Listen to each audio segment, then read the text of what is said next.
उन्होंने साधना को अपने जीवन में अपनाया। किस प्रकार उनके जीवन में साधना आई, सोना जी का क्या जटिलता आई कि जिसके अनुरूप उन्होंने साधना को अपनाया।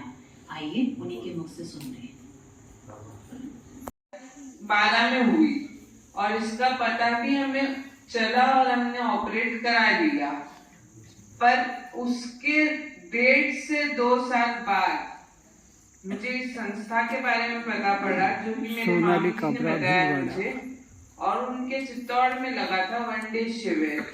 तो मेरे को उन्होंने कहा कि तू यहाँ आ जा, एक कोई बड़े डॉक्टर आ रहे हैं, उनको दिखा देना और तेरी सारी रिपोर्ट्स ले आना। मैं वहां गई, इतना बड़ा बैग लेकर। सिटी स्कैन थे उसमें कम से कम 10 सिटी स्कैन और MRI 10 थे। मैं अकेली गई वहां, उठाकर उस बैग को। फिर अचानक उन्होंने कहा कि चल वहां चलते हैं। मैंने कहा चलो। वहां गए हम, डॉक्टर अंकल को बुला। उन्होंने कहा क्या है?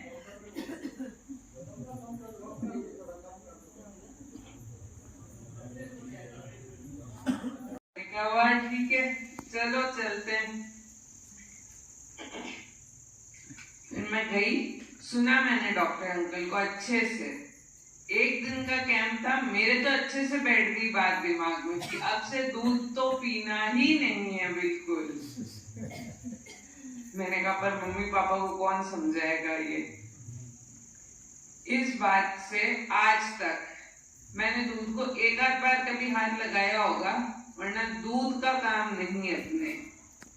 और उसके बाद मम्मी पापा की नजरों में मैं आज भी टैबलेट लेती हूँ, जो कि मैं लेती हूँ और सिंक में डाल देती हूँ।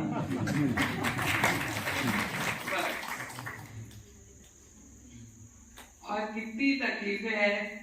डॉक्टर ने तो मुझे ये तक बोल दिया था कि अगर आपका ये सही नहीं हुआ ट्यूमर, तो ये आप पैरालिसिस में भी जा सकते हो। पर प्रभु कृपा और बद्रीनारायण त्रिपाठी जी की कृपा थी कि अपने ऐसा कुछ नहीं हुआ और अपन इससे जुड़ गए हैं। और अब इसी पे चलूंगी मैं हमेशा। मैं तो उन्हें भी कोशिश करती हूँ कि वो भी इससे जुड़ जाए, पर उनको तो उठते ही दूध चाहिए, उठते ही नारियल पानी चाहिए, दूध चाहिए। मैंने कहा आप लोगों को कोई नहीं समझा सकता। बोले तू बता दे। मैंने कहा मैं कह रही हूँ ऐसा करो। नहीं वो हमसे नहीं होता। बस तो मैंने कहा फिर तो आप अपने तरीके से जियो और मेरे को अपने ढंग से जीने दो।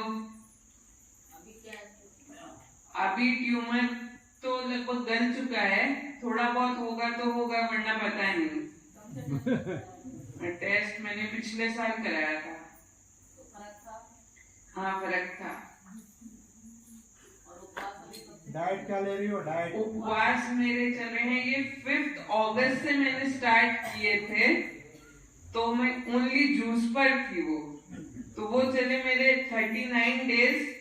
क्योंकि वहां तक किसी ने कह दिया मुझे 40 दिन मत कर लेना तू, क्योंकि वो मुस्लिम्स में होते हैं।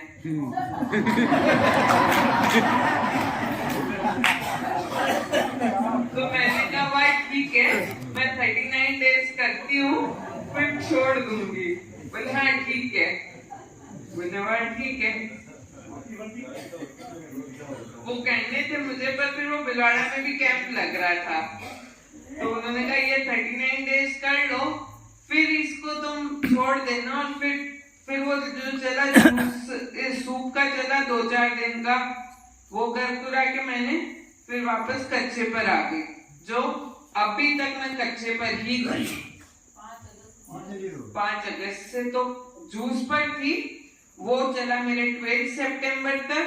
उसके बाद से लगभग 4-5 दिन मैंने सूप पिया है, उसके बाद से मैं कच्चे पर ही हूँ। और अभी तो ये यहाँ नींबू शहद पर। और तो ये प्रभु की कृपा है।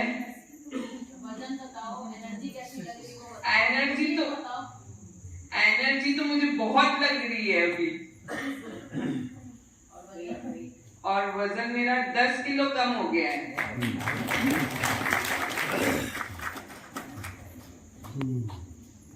हाँ हम कर लेंगे टेस्ट, हमारे करना होगा तो तू तो तेरे बना ले खा ले, बस ये होते हैं उनके वर्ड्स। उनका ठीक है। हाँ मैं अभी तो जैसे पढ़ाई कर रही थी, उसके बाद जॉब करी थोड़े टाइम, जमीनी जॉब छोड़ दी।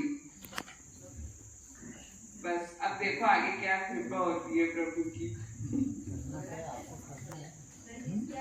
और ये कहा था कि बस ऑपरेट करें क्योंकि ब्रेन ट्यूमर की जो थी वो बहुत ज़्यादा बढ़ने लग गया था।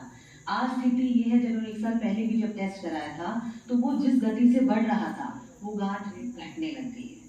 तो अब ना इनको कोई थकावट है, ना कोई चक्कर, ना कोई परेशानी, ऐसी कोई स्थिति महसूस नहीं होती जी।